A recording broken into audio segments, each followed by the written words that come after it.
3, 2, 1. What's happening is WPGC 95.5. Myself, the Scholar, DJ Akademiks, and here with another feature of Creators of the DMV, which I am so excited about because I get to highlight the most important people of the culture outside of just being an artist, like being a rapper or a singer. There's so many ways to impact the culture of hip-hop besides actual hip-hop, and I'm blessed and honored to have the guy Aniekan in here. If you don't know this guy, you know his work from Ben's Chili Bowl. He's a very famed painter, muralist, artist, illustrator. I'm probably missing a couple of more adjectives, but I'll let him take it from there. No doubt, no doubt. Yo, thank you very much for having me, man. No problem, man. I appreciate you coming, man, because your work speaks wonders. But before we even get into the story, let's get into the backstory. How did this all start? Like, when did you first pick up a paintbrush? When did you know that you were that guy? Well, you really don't know. It's always by default. So my by default, speaking of default, my parents, it would be something the equivalent of giving a child, like say, a phone to play with. So my parents gave me and my other siblings coloring books and crayons to play with. They didn't know that that's how you actually train artists. You train kids to become artists because, at that early age, the neuroplasticity of the brain is like potent. So they absorb. So we were absorbing a lot of drawing skills and coloring skills at that early age. It's only later in my teens when I started seeing that, you're getting props. And then in my early 20s, I saw like, okay, you can now turn the props into money. So quick note, parents, give your kids coloring books. They can turn into this guy.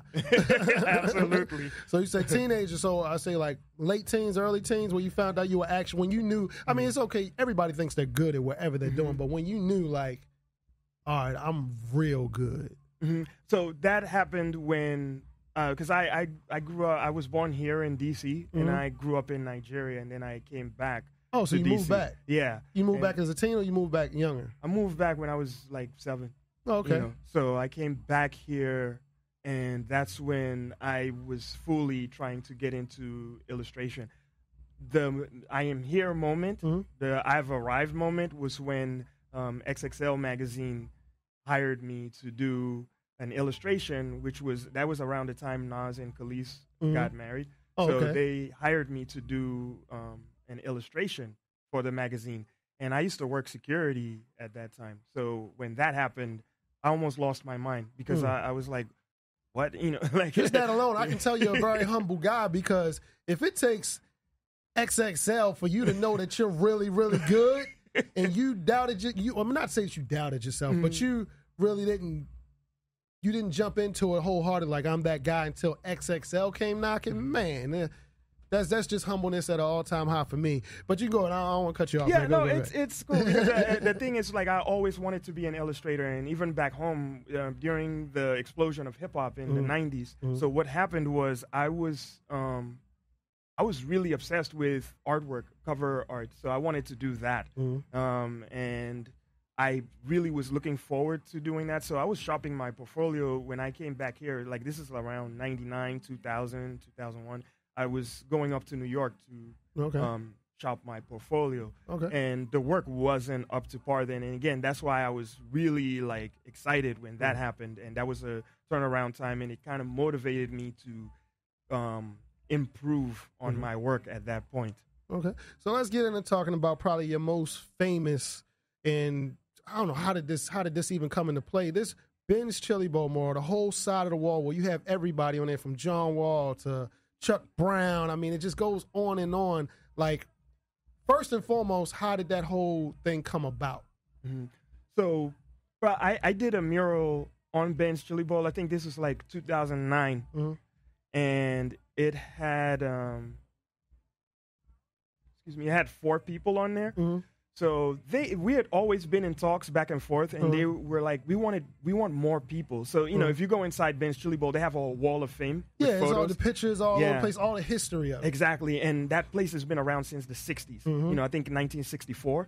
So for me, that was another huge moment where it's like, wow, this is so relevant to DC and history, in American history in itself. You know what I mean? Like, this place being in the Capitol, and it's survived riots and all kinds of things. Absolutely. It's right there in the U Street corridor, So we were in talks, and then eventually we landed at it was 20-something people, so that would have been too much, and so we narrowed it down to 16 people. Oh, it's only 16?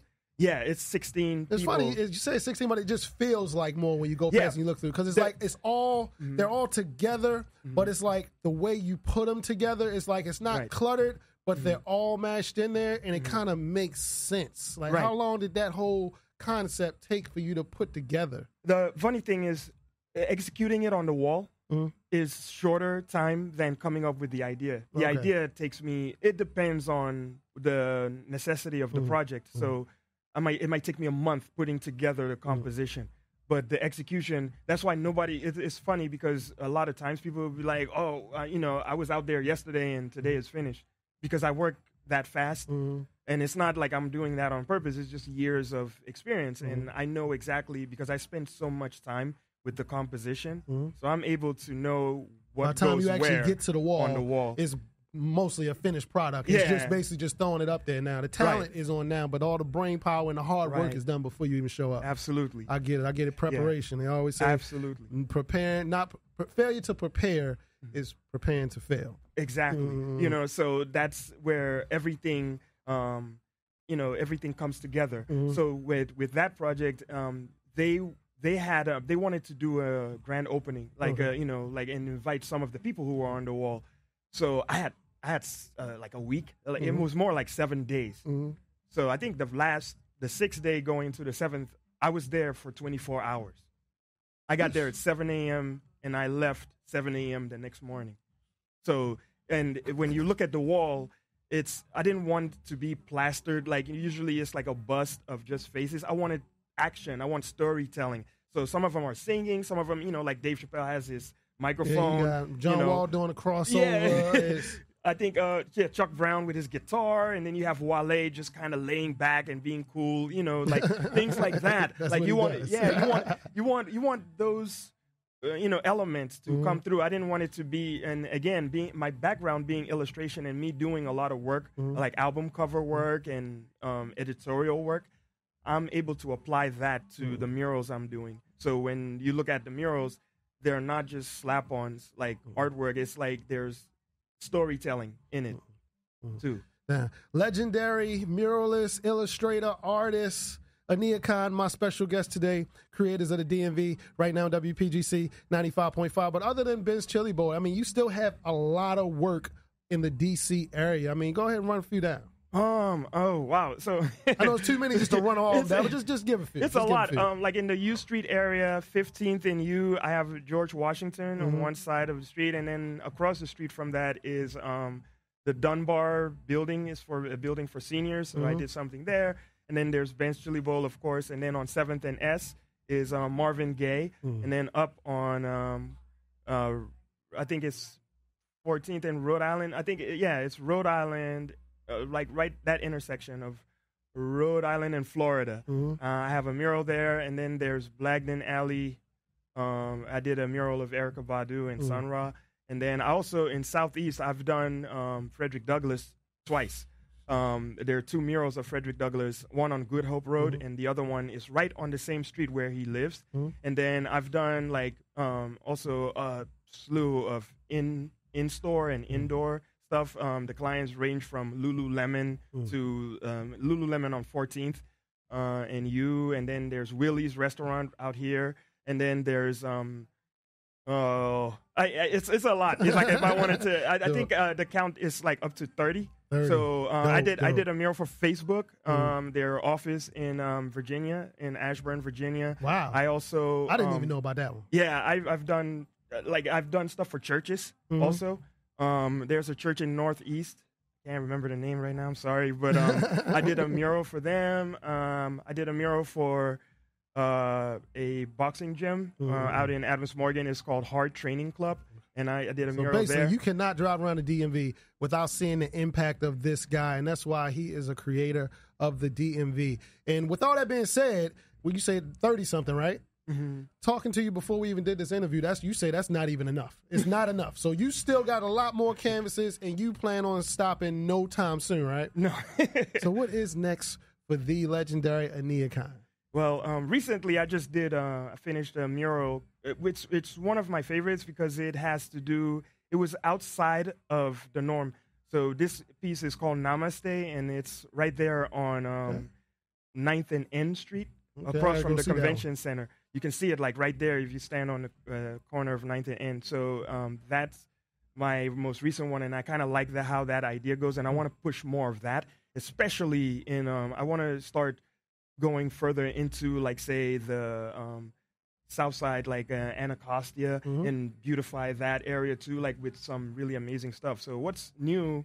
I mean, what's coming up in the beginning right now is great that we're in 2020, the beginning. So what's coming up is I'm going to start doing more shows. I mean, there's going to be murals still, but I'm going to start going back and doing more shows because that's what I came in with. And you got one coming up soon, right? Yes, there's a show. I have a show February the 8th, I think. And this was in Virginia. It's the Workhouse Art Center. Okay. In Lorton, Virginia, Workhouse Art Center. We're gonna take a little ride, but we're gonna get there. Yeah. So it's an amazing space. The gallery is just incredible. It was a prison, and they transformed it. Yeah, it's a very old, like one of those old school prisons. So the towers, Alcatraz type thing. Yeah, the towers are designed as like artwork. So everything. So I'm gonna have a show there come February, and the information, I'll put it out on my Instagram, but that's coming up. And then also I have a huge project coming up in Anacostia as well. Speaking of Anacostia. So, and then another thing too, speaking of local, I had the pleasure of doing RE, Rare Essence album cover. And that's another moment where I was like, one of whoa, the goats these people, of the go-go. They reached out and it was like, whoa, so I did their Turn It Up album cover. So now I'm working with them again. I can't put out, the information right now, but can't be on the lookout for. I was going to let you run with it and go ahead and just drop that exclusive. But I was going to take it. But you caught yourself. It's cool. But yeah, so I'm working on currently working with them right now on their latest project. And again, I cannot express how thankful I am, even being here with you right now, like people who are making it happen in the DMV and just me being a part of that. There's no words to express how grateful I am. That's right. The legendary Aniekan, my special guest right now, creators of the DMV, right here on WPGC 95.5. And I'll say this too.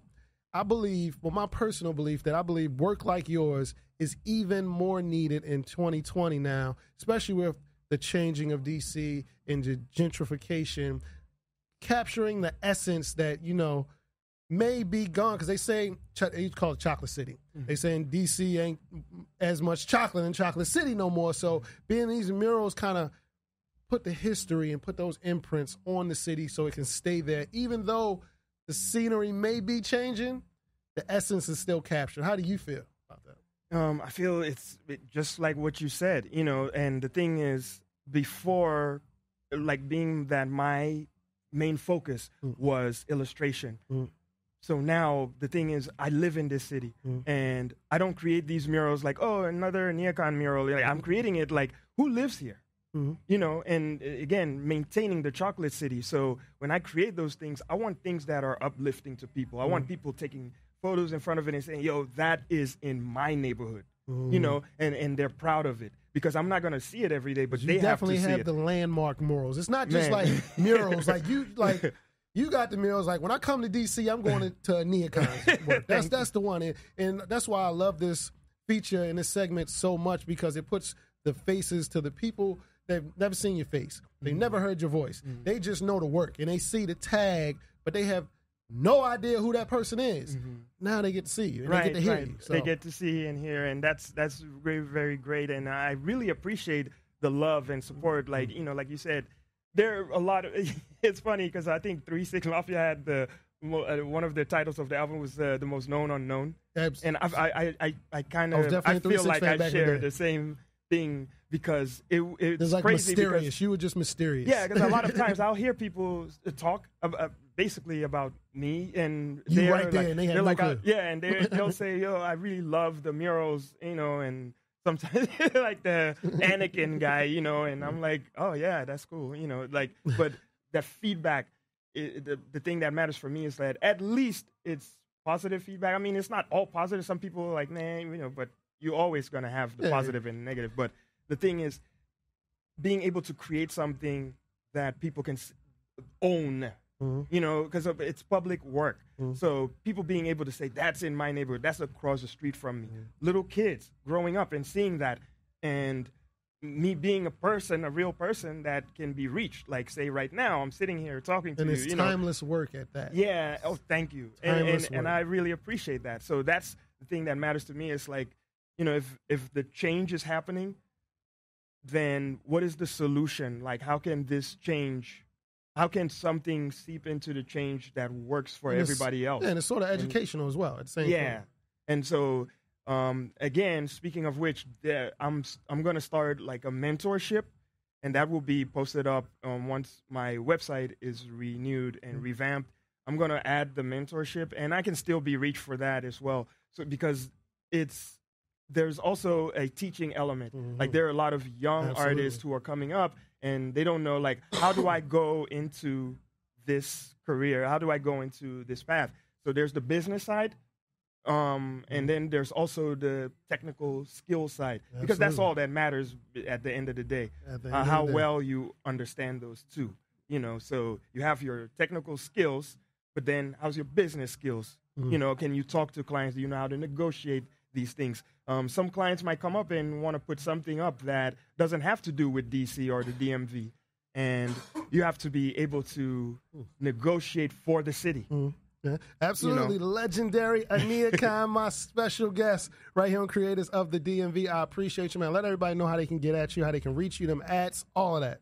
So I'm right now, there are 3 avenues. So one is my website, which I'm going to revamp, but the one I use the most updated is Instagram. So you can find me on Instagram and Twitter. Both of them have the same handle. So it's at Aniekan, Aniekan, Reloaded. One word, Aniekan Reloaded, on Instagram and Twitter. And, I always post personal work, projects I'm working on, new murals, and anything, especially this show coming up. It's a must-see, because these are pieces that a lot of people, you only see the mural stuff, but people don't get to see, like, personal work. So I'm excited because, it's going to be awesome. So that's the Workhouse Art Center in Lorton, Virginia. You can just go to workhouse.org and check it out. Well, there it is. Creators of the DMV, Aniekan here. Appreciate you coming through, man. Yeah, thank you very much, sir. man.